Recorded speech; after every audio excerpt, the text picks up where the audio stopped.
Hello, it's Wednesday, December the 9th, and another very, very cold night outside, which I'm afraid adds a lot of relevance to our first story. Here's Anne.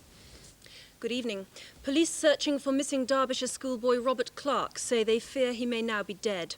Superintendent Alan McCormick, who's leading the hunt, says it's difficult to imagine how Robert has survived night after night in the cold unless someone's caring for him.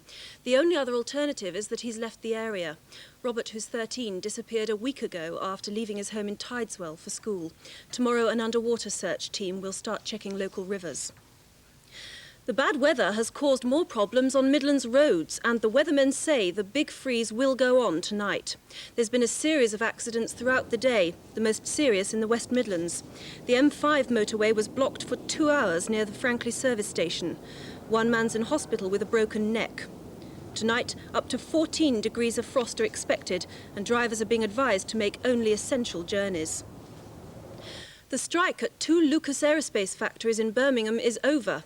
1,400 men from the Marston Green and Shaftmore Lane factories are returning to work after accepting a peace formula today. The dispute began 8 weeks ago.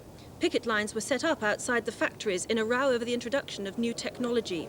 Now the strikers have voted overwhelmingly for a 3-point peace plan. It gives them an £80 lump sum, help on lost benefits, and more talks on new technology.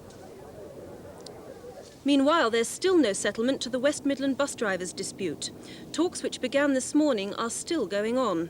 A pay rise of 5% has already been rejected, and there's been an improved offer.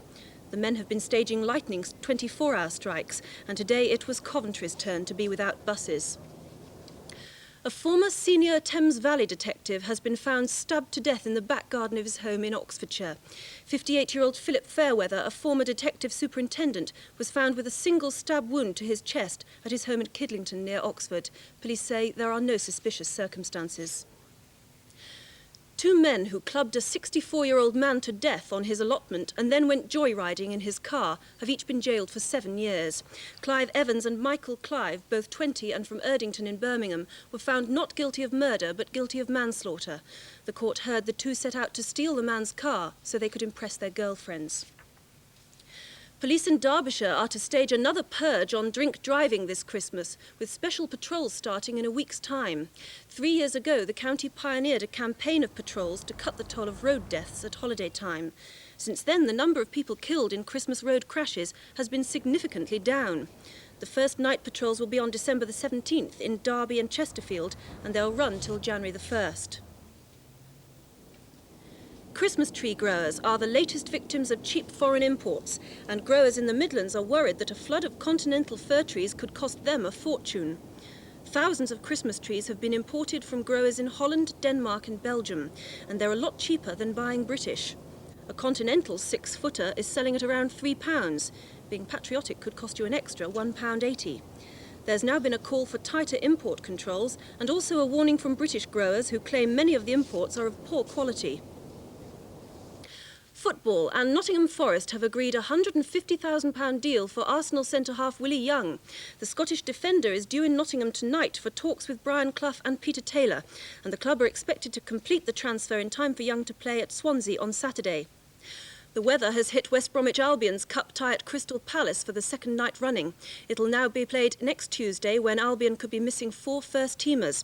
Clive Whitehead will be cup-tied, Derek Statham and Ali Brown both banned, while suspension could also rule out Martin Joel, who appears before an FA disciplinary committee tomorrow. And Albion's derby game at Villa Park on Saturday is already in doubt.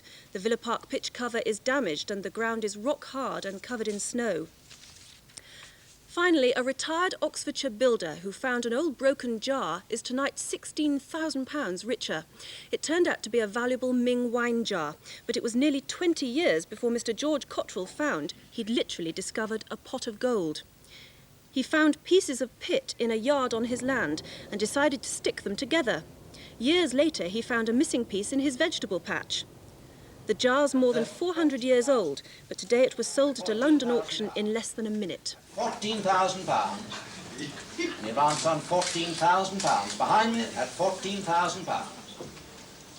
At £14,000. For the last time at 15,000 unbid. 16,000.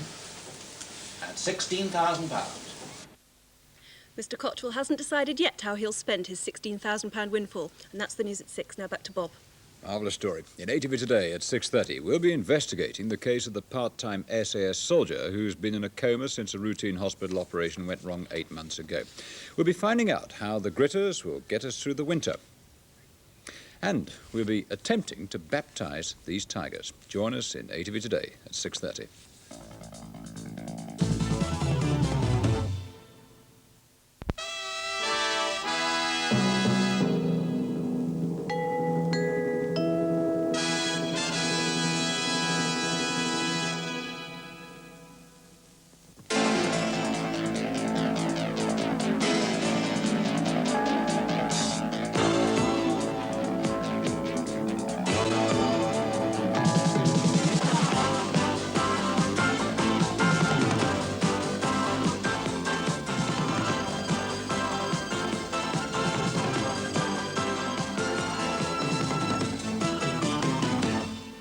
There's new hope for an inquiry into why this man was left in a coma after a routine operation. We meet the maths genius who's just become the youngest student at Oxford, and the British Christmas trees that face the chop. And the rest of us back tomorrow at 6. Look forward to seeing you then. Bye-bye.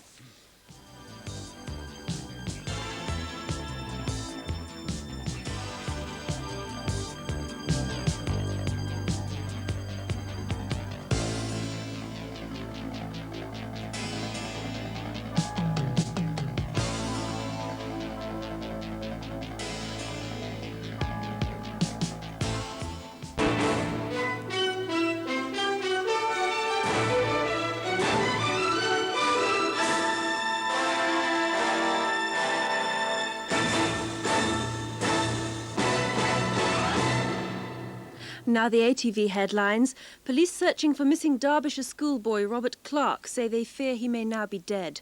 They say he could only have survived the cold weather conditions if he was being cared for by somebody. Robert disappeared a week ago. The big freeze continues tonight after a day of accidents on Midlands roads.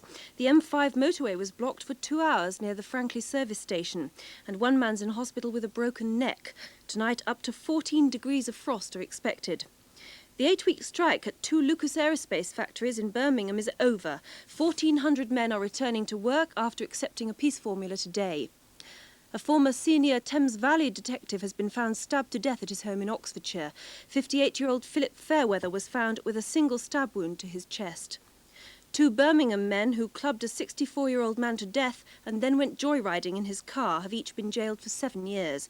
Clive Evans and Michael Clive were found guilty of manslaughter. And finally, a retired Oxfordshire builder who found an old broken jar in his garden is tonight £16,000 richer. Mr. George Cottrell pieced together what turned out to be a valuable Ming wine jar, and it was auctioned today. Now for the weather details, over to Michael Prince. Thank you, Anne. It will continue very cold with a moderate or severe frost, giving icing conditions on many roads throughout tonight and tomorrow. There'll be clear periods tonight and sunny periods tomorrow, but scattered snow showers are likely. Temperatures will range from -3 centigrade near Oxford to -7 in central districts. Tomorrow will be close to freezing all day. Winds will be light westerly. And that's the forecast. Here just after this break.